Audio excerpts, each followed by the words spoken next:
संतोष देशमुखला मी ओळखत नव्हतो बिचाराला बर का. फक्त मला मनाला काय लागलं, संतोष हांगे माजी जिल्हा परिषद सदस्य यांनी मला माहिती दिली. कालच्या लोकसभेला वातावरण काय झालं आपल्या जिल्ह्यामध्ये ते माहित होत.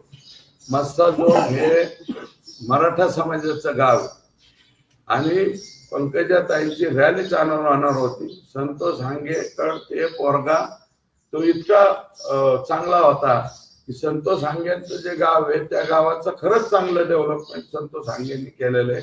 ते बघायला सुद्धा तो सारखं जायचा.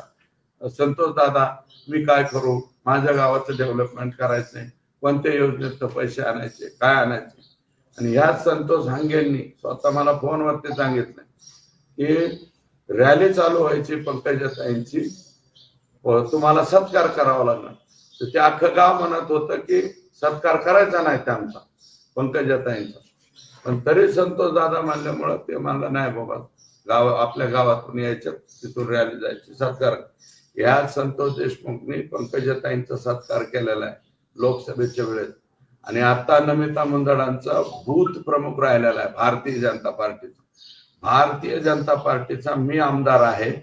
माझ्या पक्षाच्या बरं का बूथ प्रमुखाची जर अशी इतकी भयानक स्वरूपामध्ये हत्या झाली, त्याच्यामुळं मी याच्यामध्ये जास्त पडलेलो आहे. पर्सनली कोणाचा काही संबंध नाही. हत्या जरी ज्या पद्धतीने केली ती तुम्हाला पटली असते तर बघा. आणि संतोष या गरीब आहे लेकरू, तुम्ही गेलात ना सगळेजण, 7 पत्र्याचं घर आहे का किती येतात, आहे का त्याला स्वतःच घर? अण्णा हा तुम्ही काय विचारत होता?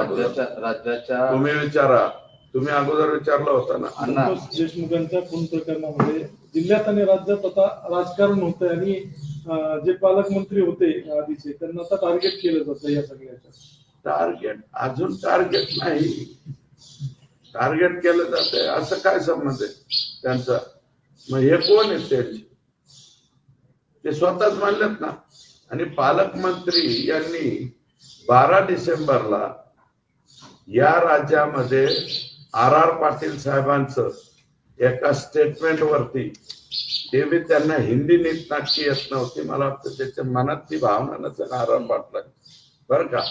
रामशे बंधूचा ते कोण हिरो का काय निर्माता हिंडला म्हणून विलासराव देशमुखांचं मुख्यमंत्री पद गेलंय. मुलीचे मार्क वाढवले म्हणून निलंगेकर पाटील साहेबांचं मुख्यमंत्री पद गेलं. RR पाटलांचं बडे बडे शहरों में छोटी छोटी घटना असं काहीतरी स्टेटमेंट झालं. डायरेक्ट मुंबईनं अंजनीला पाठवले.